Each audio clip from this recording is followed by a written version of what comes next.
اعوذ باللہ من الشیطان الرجیم بسم اللہ الرحمن الرحیم۔ ناظرین کرام، اشرف آسمی ایڈوکیٹ آپ کی خدمت میں حاضر۔ ناظرین کرام، 5 جنوری 2024 آج کے روزنامہ جنگ میں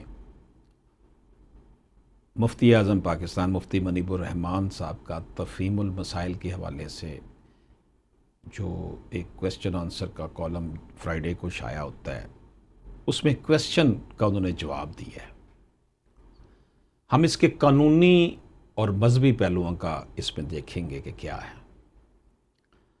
یہ جو کویسچن ہے جو آج کے آپ کو نیوز پیپر میں بھی مل جائے گا، مفتی منیب الرحمان صاحب کے پاس یہ کویسچن ہے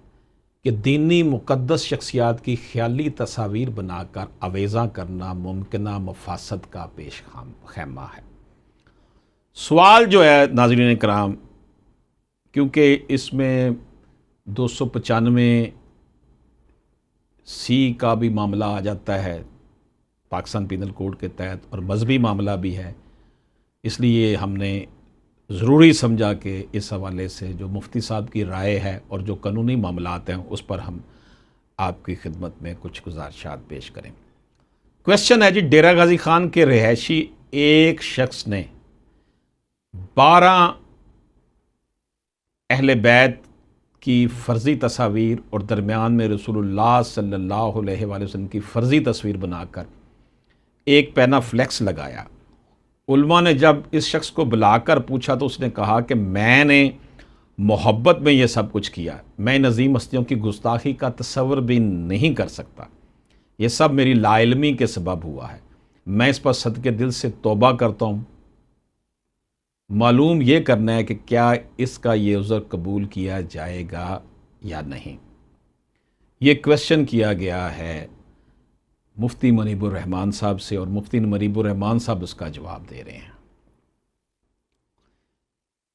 مفتی صاحب فرماتے ہیں جی، شریعت مطہرہ میں کسی بھی جاندار کی تصویر بنانا ممنوع ہے۔ کسی بزرگ یا معظم دینی ہستی کی تصویر بنا کر عقیدت کا اظہار کرنا شرک سے مماثلت رکھتا ہے۔ یہی سبب ہے کہ تعظیم و تکریم کی نیت سے بھی تصویر بنوانا یا بنانا حرام ہے۔ حدیث پاک میں ہے، جس کا ترجمہ حضرت عائشہ رضی اللہ تعالی عنہا بیان کرتی ہیں، حضرت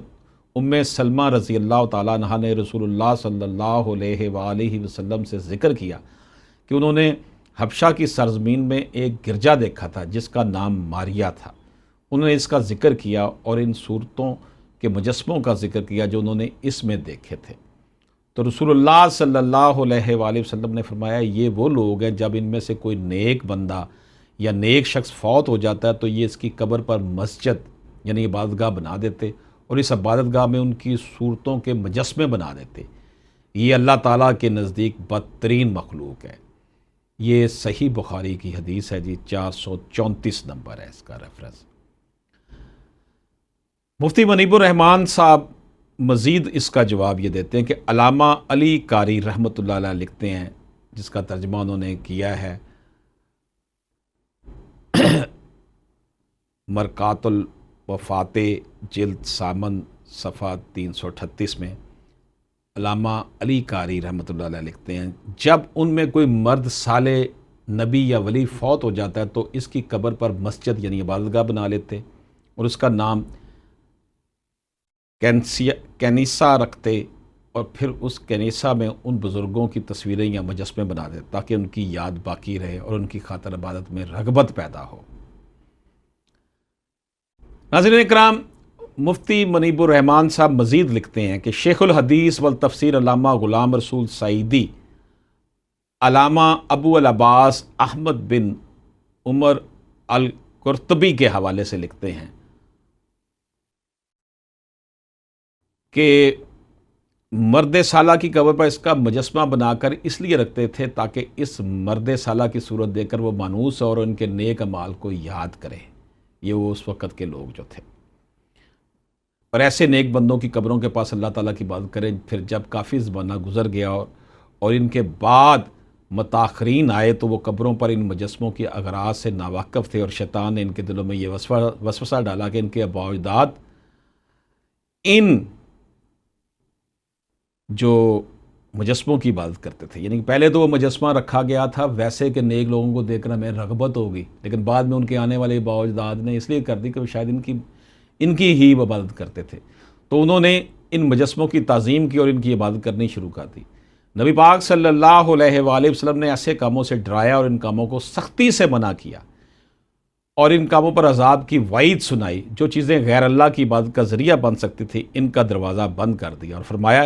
اس قوم پر اللہ کا شدید عذاب غضب نازل ہو جو اپنے نبیوں کی قبروں پر کو سجدہ گاہ بنا لیتی ہیں، بس تم قبروں کو مساجد نہ بناؤ۔ یہ جی موطا امام مالک کتاب السفر صفحہ 85 پہ تھا یہ تھا، یعنی میں تمہیں اس کام سے منع کرتا ہوں، اور فرمایا اللہ عز و جل یہود و نصارہ پر لعنت کرے جنہوں نے انبیاء علیہ السلام کی قبروں کو مساجد بنا لیا۔ یہ صحیح مسلم 532 نمبر سے۔ اور فرمایا اے اللہ میری قبر کو بت نہ بنا جس کی عبادت کی جائے۔ یہ بھی جناب موطا امام مالک کتاب السفر 85 اس کا ریفرنس ہے۔ اس وجہ سے مسلمانوں نے رسول اللہ صلی اللہ علیہ وسلم کی قبر انور پر آپ کی عبادت کا ذریعہ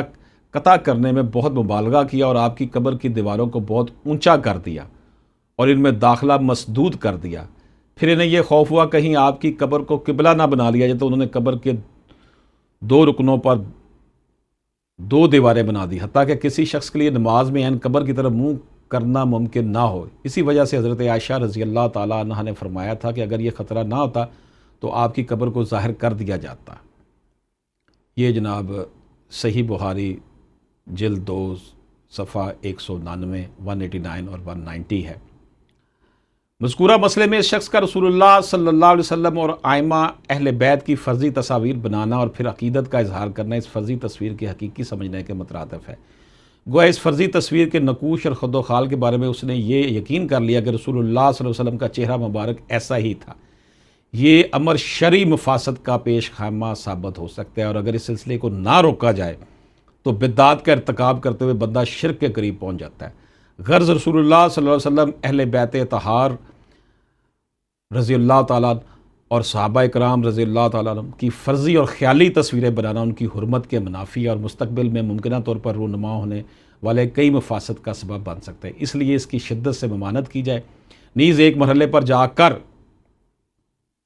یہ چیزیں شرک و بدعات کبھی میں مبتلا ہونے کا سبب بنتی ہیں۔ جو چیز انجام کار شر کا باعث بنے وہ شر ہوتی ہے، اور اس سے اجتناب لازم ہے۔ اب مفتی صاحب آخر میں کہتے ہیں، جس نے وہ پینا فیکس پلایا تھا، کہ اگر مذکورہ شخص صدقے دل سے اللہ تعالیٰ کی بارگاہ میں لانیہ توبہ کرے اور علماء کو یہ یقین دلائے کہ اس سبب کے پیچھے اس کے باطل مقاصد کار فرما نہیں تھے، اور آئندہ کے لیے دینی معاملات میں کسی عالم دین سے رہنمائی لیے بغیر کوئی کام نہ کرنے کا عہد کرے، تو اللہ تعالیٰ سے اس کی توبہ کی قبولیت کا گمان رکھتے اسے معاف کر دیا جائے۔ یہ مفتی صاحب نے کہا ہے۔ اب اس کے جو قانونی پہلو ہیں ناظرین کرام، تعزیرات پاکستان کے مطابق تو 295 کا اس نے ارتکاب کیا ہے، نبی پاک صلی اللہ علیہ وسلم کی اس نے شبیہ بنائی ہے، اور لیکن اب دینی معاملے میں انہوں نے کہا جناب اس نے لا علمی میں ایسا کیا، اور وہ خود بندہ بھی یہ اقرار کر رہا ہے، تو اس لیے یہ جو تصویریں اور سکیچ بنا لیے جاتے ہیں، اور بزرگوں کے سکیچ بنائے ہوئے ہیں، لوگوں نے گھروں میں رکھے ہوتے ہیں، جی یہ فلاں بزرگ کی تصویر ایسی تھی خیالی، فلاں بزرگ کی خیال تھی، اس کے کیلنڈر چھپوا لیے جاتے ہیں، عید کارڈوں پہ چھپے ہوتے ہیں، تو ایسا بعد میں پھر یہی ہوتا ہے کہ وہ ایسا لگتا ہے جیسے پہلے تو یہ ہوتا ہے جی یہ نیک بندہ ہے، ہم اس کی تعظیم کے لیے برکت کے لیے اس کی تصویر لگا لی ہے، بعد میں وہ پھر یہی ہوتا ہے، وہ لوگ آنے والے لوگ یہ سمجھتے ہیں اس کی وجہ سے ہمارے اوپر رحم و کرم ہو رہا ہے۔ تو اس حوالے سے بڑا جو ہے وہ احتیاط کی ضرورت ہے، اور مفتی صاحب نے بڑا اس میں بھرپور طریقے سے اچھے انداز میں ہمیں بتایا ہے کہ یہ کیا واقعات ہوتے ہیں کہ پہلے شبیہ بنتی ہے، اور وہ پھر جس طرح وہ آگے پھر صورتحال بن جاتی ہے اور وہ شرک کا پیش خیمہ ثابت ہوتی ہے۔ اشرف ہاشمی ایڈوکیٹ کو اجازت دیجیے، اللہ حافظ۔